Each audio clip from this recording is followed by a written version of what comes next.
ગુજરાતમાં કારતક માસથી શરૂ કરી આસો માસ સુધી અંદાજે 1500 જેટલા મેળા યોજાય છે, જેમાંથી શ્રાવણ માસમાં 500થી વધુ મેળાઓનું આયોજન થાય છે।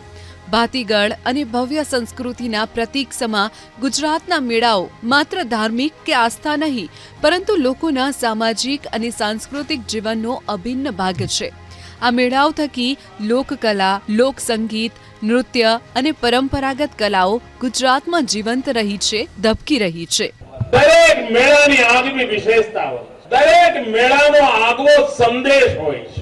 એક પ્રકારે મેળા લોક શિક્ષણની પાઠશાળાઓ તરીકે સદીઓથી કામ કરતા આવ્યા છે। ગુજરાતમાં વિવિધ મેળા દ્વારા વિરાસતનું જતન થઈ રહ્યું છે।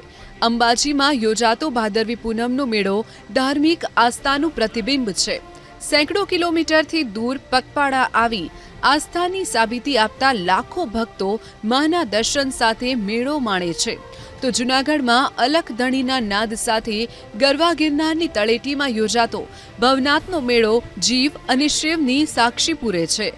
રાવટીઓમાં રાતભર ચાલતા ભજનો, સાધુ સંતોનો સમાગમ લોકોને અહમલોકથી પરલોકની અનુભૂતિ કરાવે છે।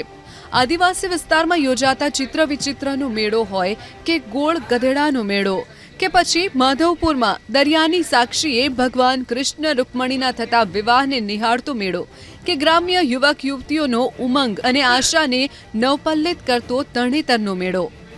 ગરવી ગુજરાતની સંસ્કૃતિના સંરક્ષણથી લઈ સંવર્ધનનું કાર્ય આ મેળાઓ થકીથી દાયકાઓથી થઈ રહ્યું છે।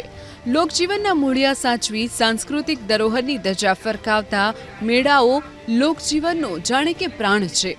આવા જ કેટલાક પ્રખ્યાત મેળાઓ જોઈએ તો ભાદરવી પૂનમે અંબાજીમાં યોજાતો મેળો, ગિરનારમાં ભવનાથનો મેળો, 7 નદીઓના સંગમ પર યોજાતો અને ગધેડાના વેપારને કારણે જાણીતો વૌઠાનો મેળો, ડાંગ દરબારનો મેળો, માધવપુરનો મેળો, તરણેતરનો મેળો, નકળંગનો મેળો, આદિવાસી પ્રજાના જીવનનો ઉલ્લાસ અને ઉમંગ દર્શાવતો ચિત્ર વિચિત્રનો મેળો, તો રાજકોટ જન્માષ્ટમી પર લાખોની મેદની ઉમટી પડે તે રાજકોટનો લોકમેળો। માઈ ભક્તોની આસ્થાને અનુરૂપ શક્તિપીઠ અંબાજીનું જીર્ણોદ્ધારનું કાર્ય હાલના પ્રધાનમંત્રી અને ગુજરાતના તત્કાલીન મુખ્યમંત્રી નરેન્દ્રભાઈના હસ્તે શરૂ કરાયું હતું, જેમાં પ્રધાનમંત્રી નરેન્દ્ર મોદીના હસ્તે અંબાજીમાં સોનાના 108 કળશ મુકાયા હતા। આજે શક્તિપીઠ અંબાજી એક મોટા યાત્રાધામ તરીકે વિકાસ પામ્યું છે। મુખ્યમંત્રી ભૂપેન્દ્રભાઈ પટેલના નેતૃત્વ હેઠળ સરકારે શક્તિપીઠ અંબાજીને વિકસાવવા અનેક પગલાં ભર્યા છે। કેન્દ્ર સરકાર દ્વારા રેલવે પ્રોજેક્ટ તેમજ કોરિડોર યોજના થકી અંબાજીની કાયાપલટ કરવાનો પ્રોજેક્ટ ચાલી રહ્યો છે। અંબાજીમાં અનેક માળખાકીય પ્રોજેક્ટ હાથ ધરી માના દર્શન, મેળાની વિરાસત અને માળખાકીય સુવિધાને સરકાર વધુ મજબૂત કરી રહી છે। બધી વ્યવસ્થા સારી છે, પોલીસ વ્યવસ્થા છે, પછી વચ્ચે કેમ્પની સુવિધા છે, પછી રોડ રસ્તા પણ સારા છે, લાઇટિંગ પણ સારું છે। સરકારનો આભાર માનીએ છીએ કે આવી રીતે બીજી સુવિધા કરતા રહે કે જેથી પદયાત્રી શાંતિથી દર્શન કરી શકે અને એમની મનોકામના પૂર્ણ થાય। અહીંયા જે બધી સગવડ આપે છે, જે માતાજીના દર્શન કરવાની અને અહીંયા બધી જે સુવિધા છે એટલી બધી સરસ કરે છે એ લોકો। આટલી બધી ભીડ હોય છે, આટલા લોકો આવે છે, પણ બધી જ એમની જે સગવડ છે કે લાઈનથી દર્શન કરવાના છે, અહીંયા બધું પ્રસાદીની છે કે દર્શનની છે, બધી સેવા બહુ સરસ કરે છે। સુરેન્દ્રનગરના થાનગઢમાં તરણેતરમાં યોજાતા મેળો ગ્રામ્ય જીવનની ઝાંખી કરાવે છે, તો આ જ મેળાના માધ્યમથી સરકાર લોકો માટે જનજાગૃતિના કાર્યક્રમો યોજે છે। તત્કાલીન મુખ્યમંત્રી અને હાલના પ્રધાનમંત્રી નરેન્દ્રભાઈ મોદીએ ગ્રામીણ ઓલિમ્પિક, પશુ પ્રદર્શન હરીફાઈ સહિત અનેક પ્રકલ્પોની શરૂઆત કરી હતી અને લોકો મન ભરીને માણે છે।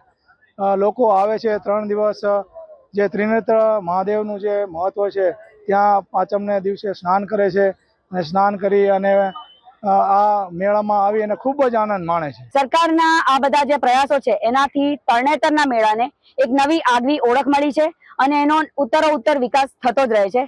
આપણે આશા કરીએ કે જ્યારે આપણે આવતા વખતે આવીએ ત્યારે તરણેતરના મેળામાં આપણને કંઈક હજુ નવીન જોવા મળે। રાજ્ય સરકાર સંસ્કૃતિના સંરક્ષણ અને સંવર્ધન સાથે આ મેળાઓ થકી અભિયાન ચલાવી અનેક યોજનાની જાણકારી જનતા સુધી પહોંચાડી રહી છે। ગુજરાતના આ મેળાઓ માત્ર આનંદ ઉત્સવ પૂરતા જ નહીં રહી વ્યક્તિ અને સમાજના વિકાસમાં અનેરું યોગદાન આપી રહ્યા છે।